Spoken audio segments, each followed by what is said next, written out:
berbicara tentang launching dari Liver Center.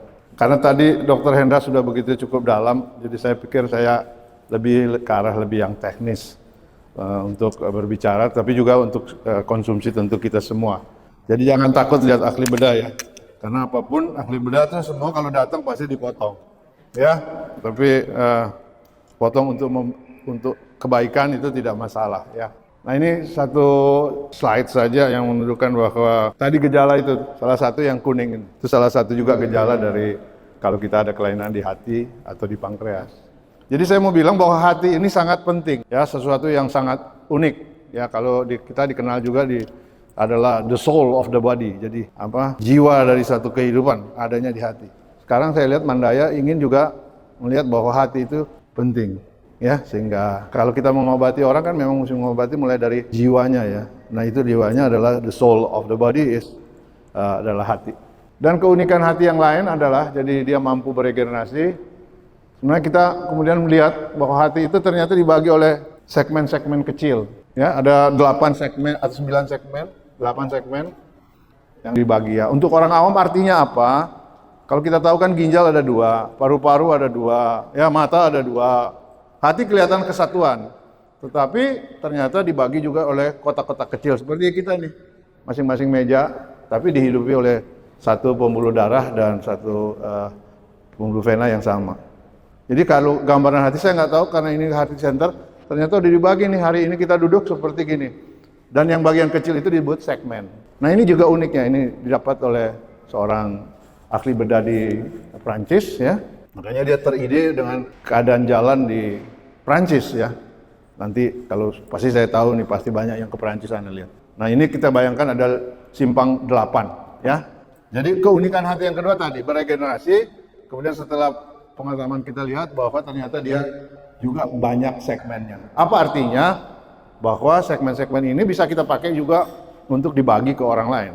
Kemudian legenda yang tadi dikatakan, nah ini terbukti. Kalau ada CT scan yang tadinya sekarang dibuktikan kalau ada tumor sebesar itu, ya sebelah kiri sana, kemudian dipotong, tinggal yang di tengah, ternyata setelah 3 bulan difoto lagi, dia berkembang. Jadi ini bukan sulap dan bukan keadaan yang aneh-aneh, tapi benar fakta ini ya kan sekarang. Jadi dari legenda terjadi fakta.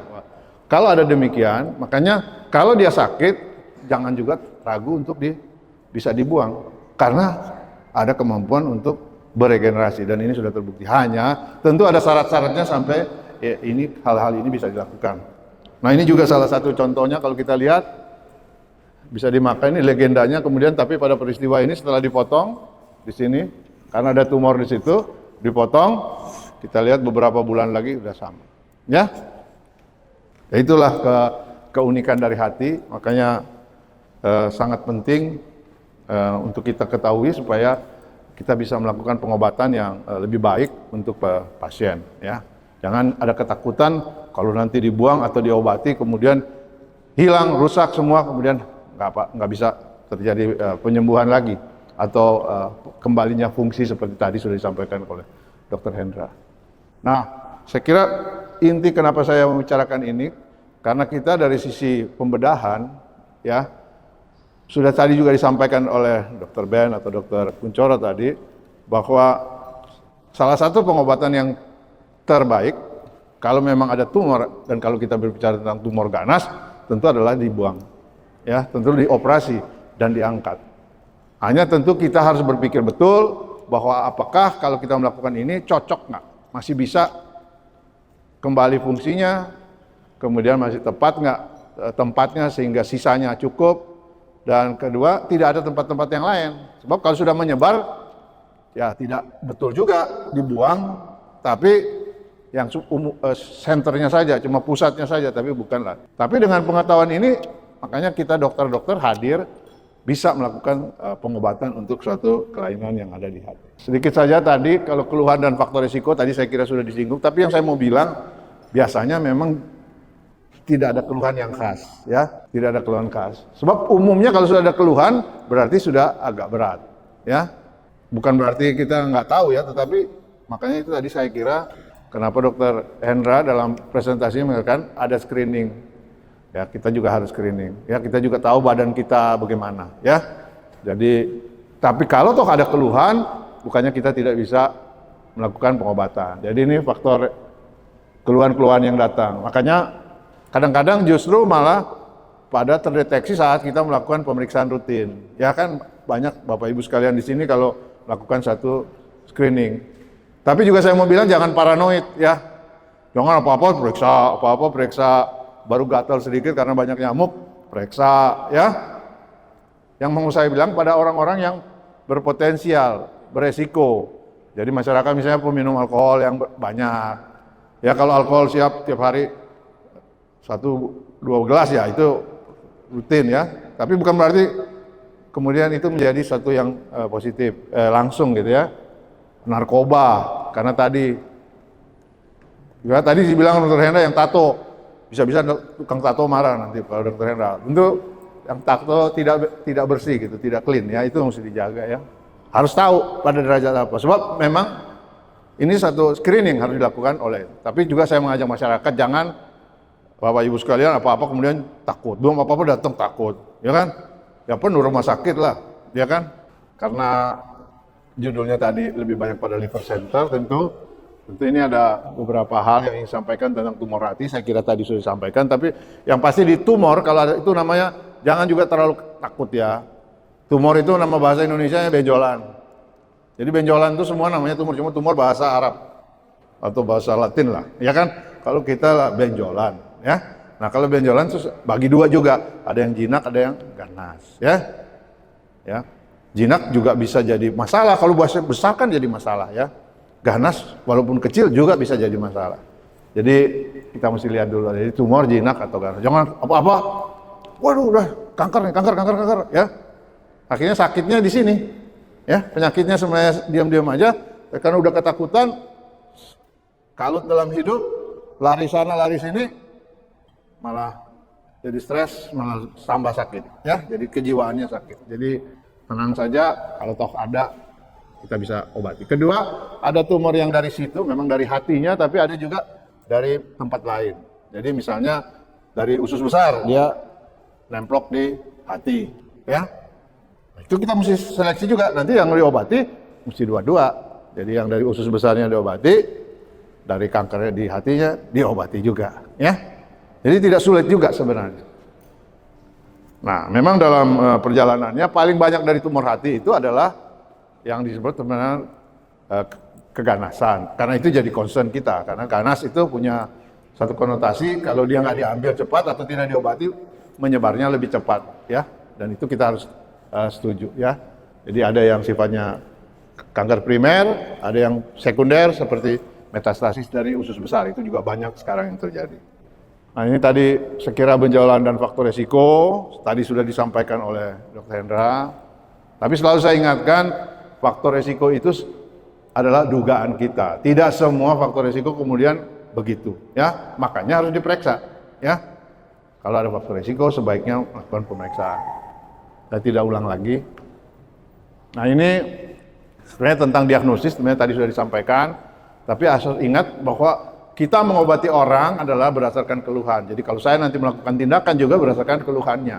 Maka keluhan itu kalau ada harus diperiksa supaya tepat apa yang kita duga itu. Ya, saya kira ini tadi modalitas yang sudah disampaikan. Jadi mulai dengan ketemu dokternya dulu, itu yang paling penting. Ya, ketemu dokternya baru periksa.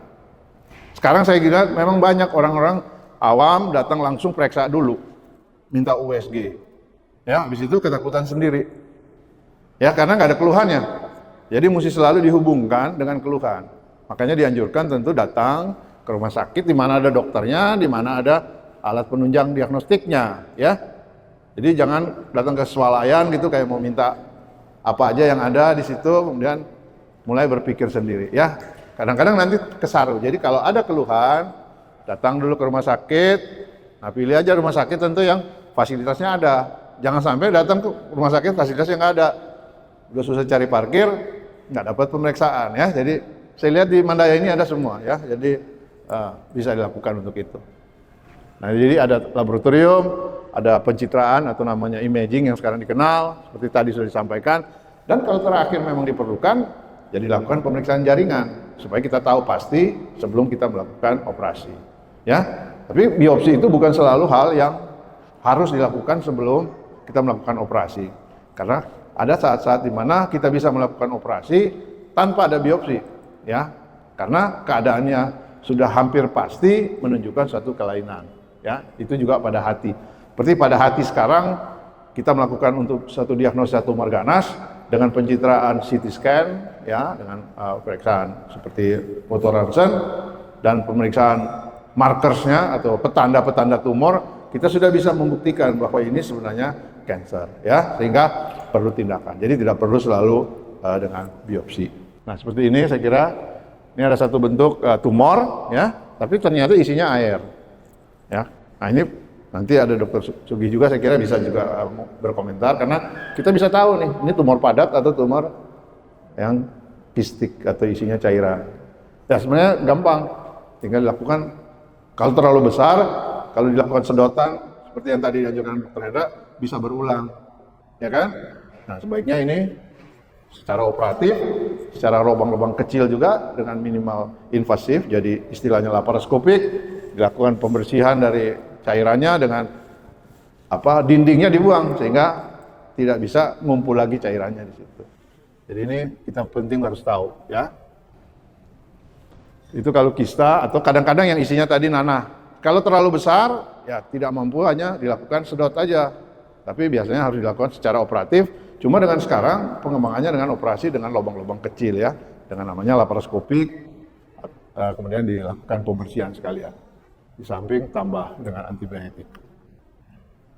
Nah ini kalau tentang karsinoma sel hati atau hati ganas itu, ya, yang kita kenal sebagai suatu hepatocellular karsinoma, itu bahasa kedokteran yang kita sedang pakai.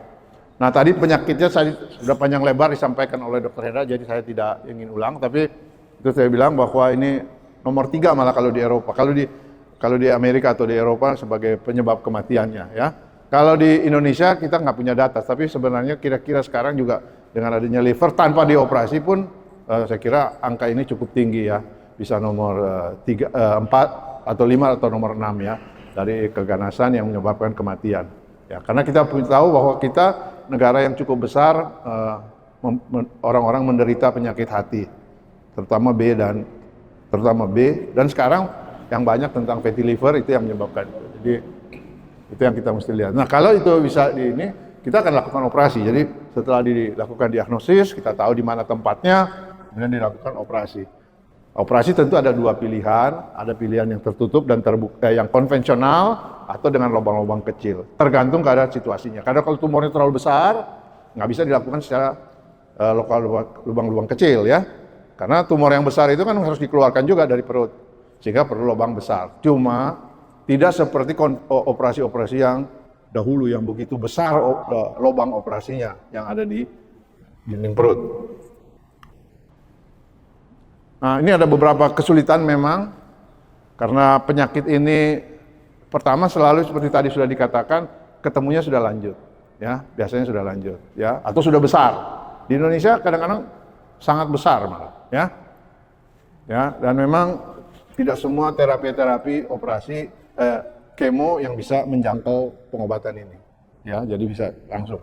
Jadi kalau melihat persoalan di sini bahwa memang pendekatan kalau kita berhadapan dengan tumor hati, apalagi tumor hati ganas ini adalah memang team approach. Jadi harus macam-macam keahlian, harus bekerja sama untuk kebaikan pasien dan memilih treatment yang paling baik untuk pasien bisa tahan terhadap pengobatannya itu, ya.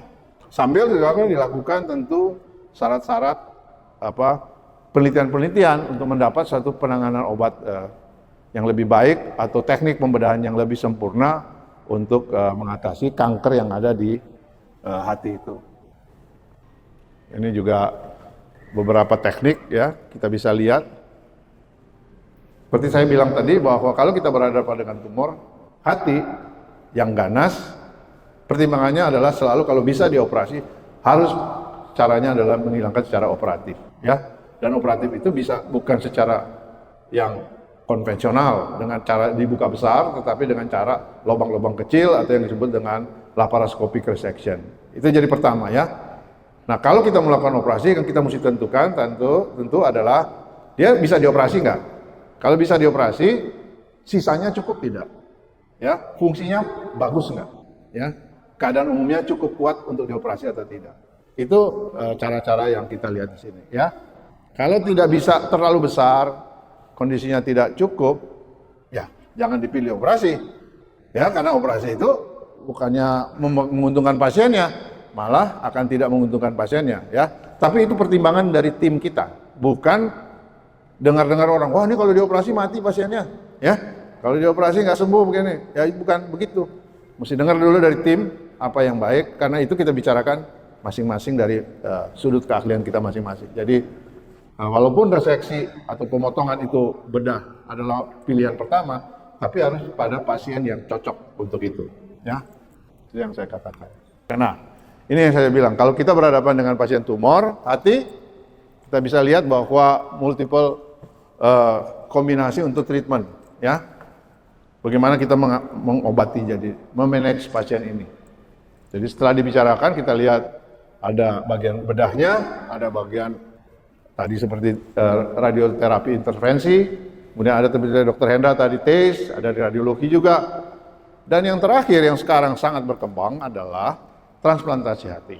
Ya, transplantasi hati seperti dilakukan adalah hasil akhir atau top service jika kita berhadapan dengan tumor hati yang secara normal, obat-obat normal atau reseksi yang biasa tidak bisa dilakukan lagi.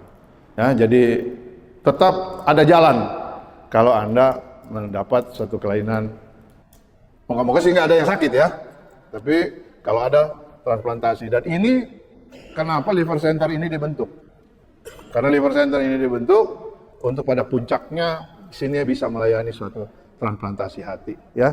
Dan ingat bahwa transplantasi itu hati bukan soal ahli bedahnya saja, tapi tadi mulai dari ahli laboratorium juga penting, ya, ahli gastroenterologi penting, dan semua tim-tim tadi yang disebutkan oleh Dr. Ben itu harus terlibat pada puncaknya kita bisa melakukan transplantasi hati untuk pasien kita, ya, dengan melalui tentu modality yang sudah kita punya pada saat ini.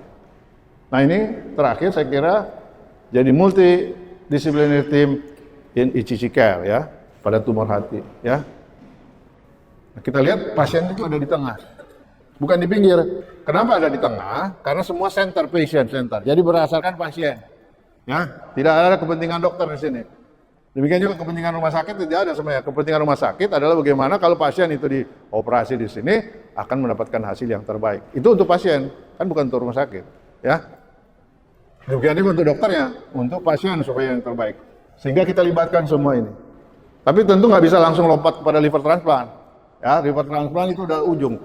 Jadi proses-proses kecil ini harus kita laksanakan dulu sekarang, ya. Dan tapi kalau itu sudah semua mapan dan ini sudah mulai, kemudian akhir daripada semuanya itu adalah tentu transplantasi hati yang bisa menjanjikan suatu keadaan yang lebih baik.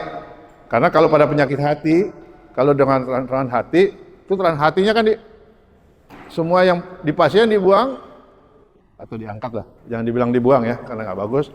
Diangkat, diganti dengan hati yang baru, ya. Nggak usah mikir bagaimana itu pikirannya, bagaimana naruh hati yang baru itulah nanti dokter Oksi yang pikirin, atau saya, atau dokter Hendra, ya. Itu teknik yang ada di kedokteran bedah, ya.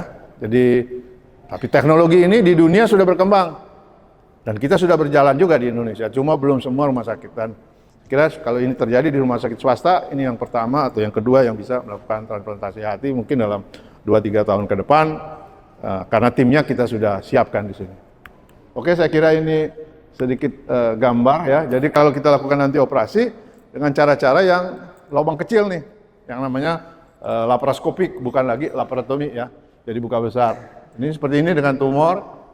Kerja dengan kamera dari dalam, saya kira Bapak Ibu mungkin sudah tahu juga, ya, ini dilakukan pemotongan. Tentu dibius ya pasiennya, Ibu Bapak kalau ada. Moga-moga sih nggak ada yang sakit di sini, tapi kalau toh ada, biasanya kita lakukan dengan cara-cara yang minimal invasif. Tapi memang mempunyai syarat-syarat tertentu, tidak semua tentu, ya. Dan itu saya kira ini satu gambar ilustrasi saja. Karena kalau tadi kebanyakan ngomong nggak baik. Saya kira terima kasih atas perhatiannya. Saya selalu ingatkan bahwa memang mencegah itu lebih baik daripada mengobati memang ya. Tapi kalau toh sakit, ya kita obati sedini mungkin sehingga hasilnya akan selalu lebih baik. Saya kira itu yang saya sampaikan. Hati-hati terhadap ini.